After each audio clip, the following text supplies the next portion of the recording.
Obviously, all the focus on COVID, the National Health Service becoming the National COVID Service for much of the last 18 months. So we've been discussing that ad nauseum on this show. But again and again, we've spoken to people who have had to live with the consequences of that, people who've not had cancer treatment, people who've lost loved ones as a result of the failures to get NHS treatment in a timely fashion. Well, here's a story that is utterly heartbreaking, and it involves Peter King and his now widow Lisa King. And Lisa King joins us right now. Good morning, Lisa.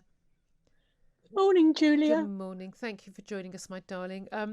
I'll just tell a bit of the backstory here for people who aren't aware. Your husband, 62 years old, he was a black cab driver from Brentwood in Essex, and he called up the GP, wanted to get a doctor's appointment because he was suffering some pains, and he was refused a face-to-face appointment, and later it was discovered he needed his gallbladder removed, and as a result of that operation being delayed a month later, he still had no date for the procedure. He very, very, very sadly died last October, and you have been told, you say by medics, that his death was avoidable if he'd been seen by a medical specialist, been seen by the GP face to face, he'd still be alive and with you today. Yes, that is exactly what happened. This was last year, July last year. I emailed the GP because Peter had been in pain, and I asked for a face-to-face consultation. I was quite specific in my email with where the pain was, and the next day they came back and said, on this occasion a GP will call you. In future you have to go through the online portal. The GP did phone, and Peter tried to tell him over the phone how bad his pain was and where it was. Obviously the GP couldn't see where it was. My husband said to him, have you received the email that my wife sent? He said no. He said, are you aware of my medical history? He said no. He said, I have a condition called genetic hemochromatosis. He said no. He spoke about where the pain was and how bad it was. The GP was very terse towards Peter. He just was sort of sorry, why are you wasting my time? I mean, we know the people who don't go to, most people most likely not to go and bother a GP, middle-aged men. I'm married to one of them myself, and I know what it's like trying to call the GP, go and see the GP. So that's interesting that you're the one who'd written the email because you were concerned yourself. So he's in severe pain. You've given all the details. The doctor's kind of, I've got better things to do, frankly. Yeah, so he said, oh, you've just got acid reflux. I'll just send a prescription to the pharmacy, see how you go. If nothing improves, come back to me. Yeah.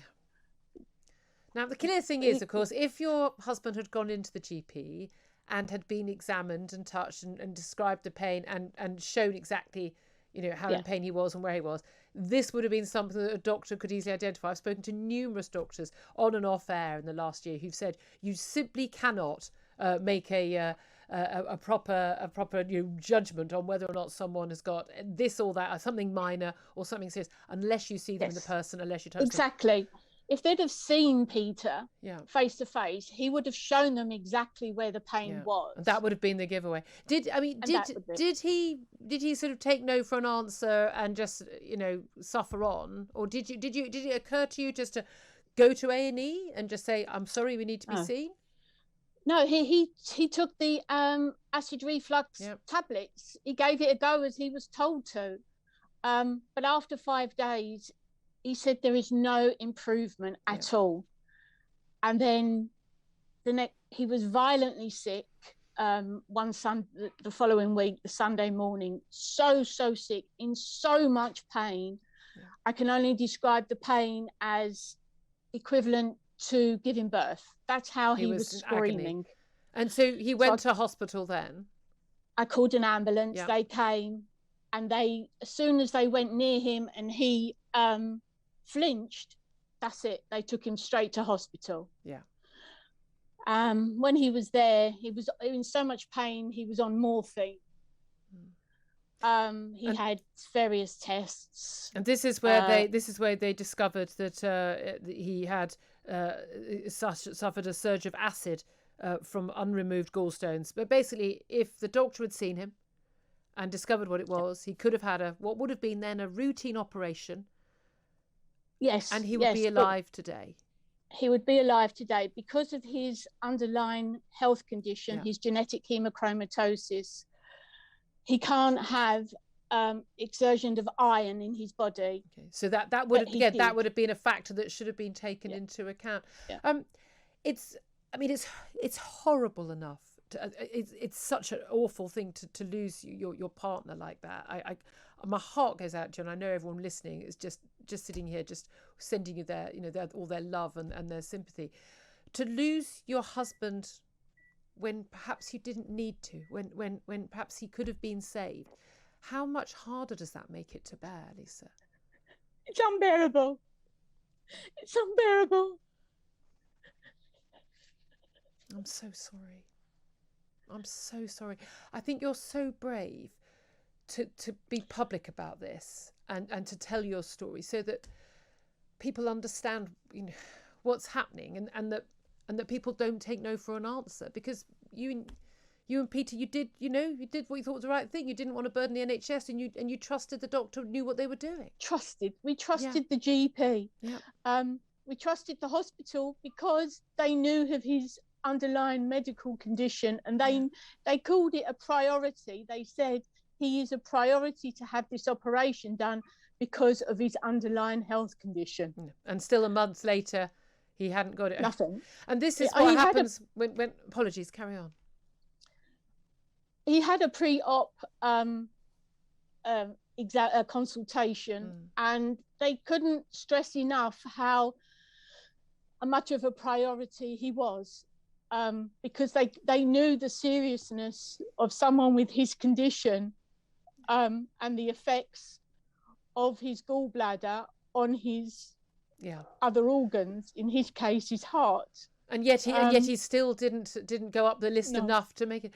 How are you coping since, Lisa? How are you? I mean, obviously not well. I mean, who would be coping well? No, the problem is I'm disabled myself now because of a delay in diagnosis of the condition I had. Oh gosh. Which makes life even harder. If I'm honest with you, Julia, on that fateful day in October, I died too. I did. Yeah. We have two sons, and if it wasn't for them, I wouldn't carry on. I'm so sorry.